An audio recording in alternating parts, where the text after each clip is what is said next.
کہ آپ سمجھتے ہیں کہ جو 8 فروری کا الیکشن تھا، یہ الیکشن تو ہوا اور اس میں فارم 45 کے ذریعے تو سیدھی سی بات ہے، سپریم کورٹ میں بھی یہ آوازیں آ رہی ہیں کہ 179-80 سیٹیں پی ٹی آئی کو ملنی ہے۔ اگر اسے نشان نہ چھینا جاتا یہ سارا برہان ہی پیدا نہیں ہوتا، یعنی کہ بلے کا نشان قاضی فیاض عیسیٰ کی سربراہی میں اس فیصلے کو نہ چھینا جاتا تو الیکشن میں یہ کلین سوپ کرتی دوسرا پی ٹی آئی۔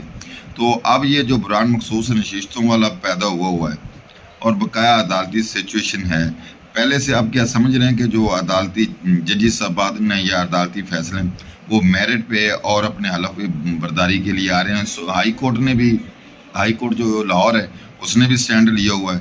اب یہ موجودہ جو حکومت ہے اور جو ایجنسیوں کا نام تو ہم نام لے ایجنسیاں کہہ سکتے ہیں کہ ہائی کورٹ اسلام آباد نے ان کو واضح پیغام دیا، آفیسروں کو طلب بھی کیا ہے اور شٹ اپ کال بھی دی جاتی ہے، تو اسی طرح لاہور سے بھی۔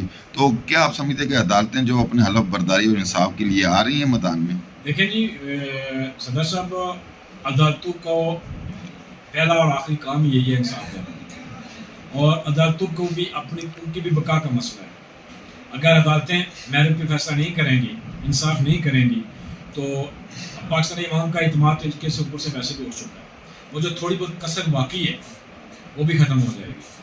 اب جو جوڈیشری اسپیشلی اسلام آباد کے جو ہائی کورٹ کے جسٹس صاحبان نے جو سٹینڈ لیا ہے اور سپریم کورٹ کے اندر جو کچھ ہو رہا ہے، ہر مدعے کو نظر آ رہا ہے۔ سوشل میڈیا کا دور ہے اور عدالتیں انصاف دے رہی ہے، اور انشاءاللہ یہی عدالتیں ہمیں انصاف دیں گی، اور خان صاحب انشاءاللہ بہت جلد باہر عوام میں ہوں گے، کیونکہ خان صاحب کے اوپر کیس ہی کوئی نہیں ہے اور پروسیکیوشن کیس پروو ہی نہیں کر سکتی۔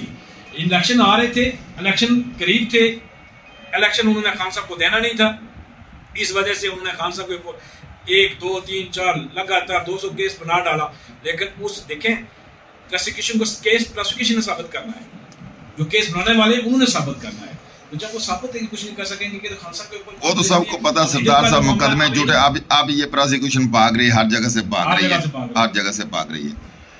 میں ایک بڑا تعلق سوال کرنے لگا ہوں۔ فیصل ووڈا صاحب پہلے پی ٹی آئی میں تھے، اب وہ سپریم کورٹ میں توہین عدالت میں ان کو بلا لیا اور وہ ڈٹے ہوئے ہیں کہ میں معافی نہیں مانگوں گا، لیکن تصورات یہ ہے کہ اسے معافی بھی مانگنی پڑے گی، سلنڈر بھی کرنا پڑے گا۔ مجھے ایک بات کی سمجھ نہیں آتی کہ وہ کس بحاف پہ سینیٹرز بھی بنے اور کس بحاف پہ وہ نمائندگی کی ان کی کر رہے ہیں، اور ہر جگہ وہ سٹینڈ صاحب کو پیچھے چھوڑ دیتا ہے ایسے کہ وہ کہتا ہے میں ہی جنگل کا بادشاہ ہوں۔ سردار صحیح صاحب، آپ میرے بہت اچھے دوست بھی ہیں، بہت اچھے لائر بھی ہیں، لا نوئنگ پرسن ہیں، خان صاحب کے ساتھ کھڑے ہونے والے ہیں فرسٹ ڈے سے، بغیر کسی مقصد، بغیر کسی لالچ سے، وکاس کے لیے وکاس پاکستانی عوام میں کھڑے ہیں، ہم آپ کو ہر جگہ دیکھتے ہیں۔ آپ خود سوچیں کہ جس بندے کو پاکستان کی تمام پارٹیاں صرف پی ٹی آئی چھوڑ کے، فیصل واڈا کا نام کوئی بھی نہیں جانتا تھا، فیصل واڈا خان صاحب کے ساتھ لگا، پی ٹی آئی میں آیا، فیصل واڈا کو پاکستان میں پہچاننا شروع ہوا۔ اب فیصل واڈا واپس چلا گیا، واپس جانے کے بعد اب اس کو نون لیگ اور پی پی جو بڑی جماعتیں ہیں، ان دونوں نے اس کو ووٹ دیا۔ آپ یہ سوچیں کہ وہ ووٹ کس بیس پہ دیا گیا ہے؟ وہ ووٹ میں نے آپ نے نہیں دیا، وہ فیصل واڈا نے بھی کسی کو نہیں کہا کہ ووٹ دو مجھے، لیکن اس کو ووٹ دیا گیا، اس کو سینیٹر بنایا گیا۔ اب وہ جو باتیں کرتا ہے تو وہ آپ کو بھی پتہ ہے، مجھے بھی پتہ ہے کہ وہ کن لوگوں نے اس کو لایا، کن لوگوں نے بٹھایا اور کن لوگوں کی وہ زبان بول رہا ہے، تو وہ آپ کے سامنے ہر چیز بالکل واضح ہے۔ سردار صاحب اس سے یہ لگتا ہے کہ ابھی تک بھی وہ لوگ جن کو ناملوم کہتے ہیں وہی پاور میں ہیں، کہ وہ ہمیشہ پاور میں رہیں گے۔ صحیح صاحب، پہلی بات ہے کہ نام معلوم تو کوئی رہا نہیں۔ خان صاحب نے قوم کو اتنا شعور دے دیا کہ آپ سب کچھ معلوم ہے، آپ سب کچھ معلوم، کیونکہ نواز شریف صاحب نامعلوم کہتے تھے جبکہ ان کو پورا معلوم تھا، تو خان صاحب نے پوری قوم کو بتا دیا، شعور دے دیا، سب کو معلوم ہے کہ کیا لوگ ہیں، کیا کر رہے ہیں۔ اب ان لوگوں کو بھی پاکستان کی بقا کا مسئلہ ہے، پاکستان ہے، یہ لوگ بھی ہیں، نامعلوم بھی ہیں، ہم بھی ہیں، تو اس لیے پاکستان کی بقا کا مسئلہ ہے۔ اور اب وہ دور ختم ہو گیا ہے کہ لوگ ایک ملک دوسرے ملک پہ چڑھائی کر دیں۔ اب پوری دنیا میں گلوبل وار جو ہے وہ معاشی ہے۔ سردار صاحب آخری سوال ہے، ہماری معیشت جہاں جا رہی ہے